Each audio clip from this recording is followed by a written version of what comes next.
I'm here in Lisbon to speak at an international conference on social innovation, billed as the next revolution. It's opened rather grandly by the President of the Republic himself, and I'll report on the outcome next week. But here's a taster, part of a fascinating conversation with the chair of my panel, Diogo Vasconcelos.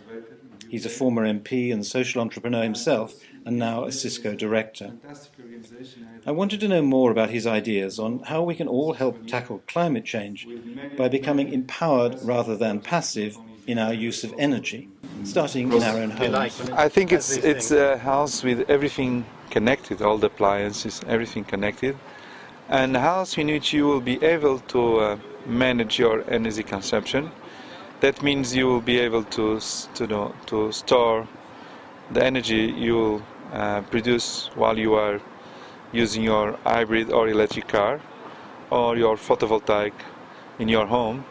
A house that will empower you with the information for you to set the patterns of your consumption of energy. And so if you are empowered with information, that means the end of command and control paradigm. And that means a revolution that is as important as it was the internet revolution. That has to do with empowerment of the edge, participation and co-creation. And right now, on the energy side, we still live in the old world of pre-internet. It's all about integrated markets in which citizens don't play a role. We can play a role, and the only way for the world to address climate change is that we can play a role first, that everyone understands that if everyone participates, things can change. Because many people are not willing to change, basically because they think that their personal effort is useless, because they don't have the big picture. So if many people, thousands of people, hundreds of thousands of people, millions of people are able to see their small efforts, their day-to-day efforts playing a role, they will become more active, and that will drive change. So this is a bit like the one climate idea we have. Absolutely. The social network. Absolutely, I think that's a terrific idea.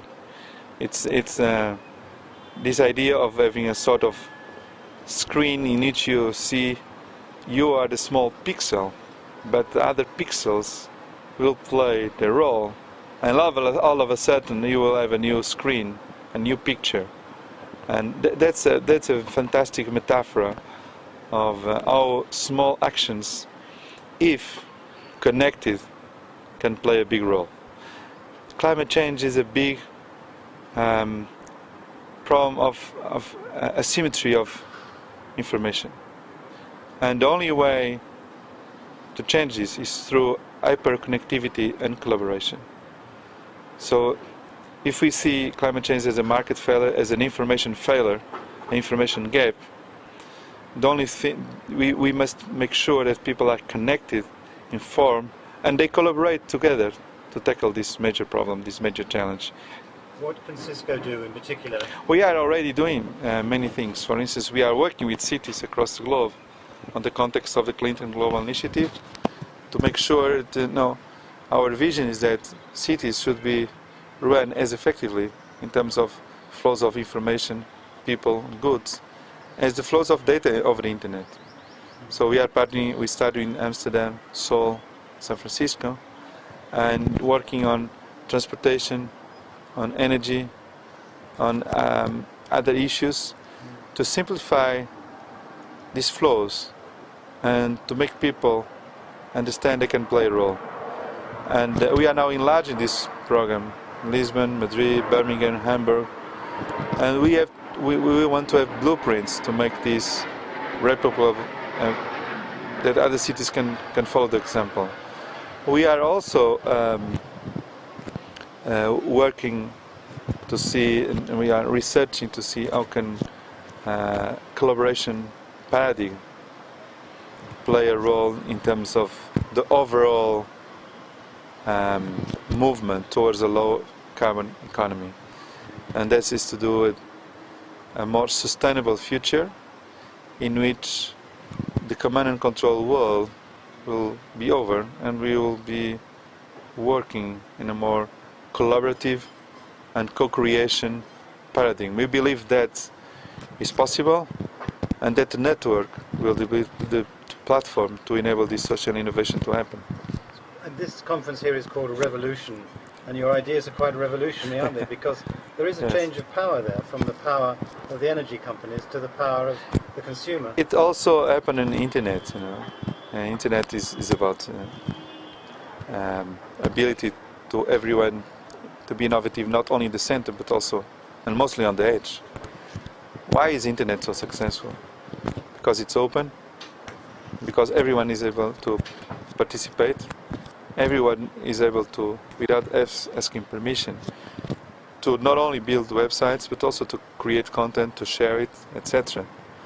And so actually it's a fantastic paradigm, one that should be used in other industries and other fields.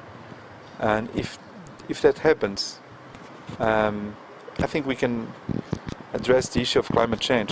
You know, the way to fight climate change is not only about setting targets by world leaders. That's very important because it creates awareness. But nothing happens if you and I and everyone are not involved. You and I and everyone cannot understand that our small role, combined with many other people, will be relevant.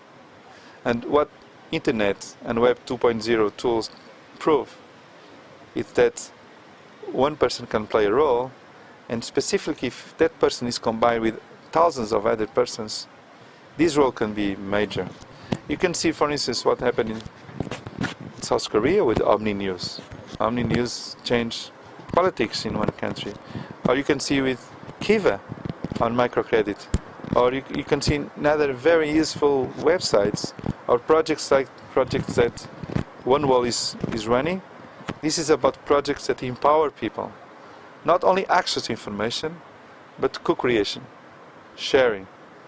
So I think, yes, this is going to be it's a soft revolution, but a very powerful one.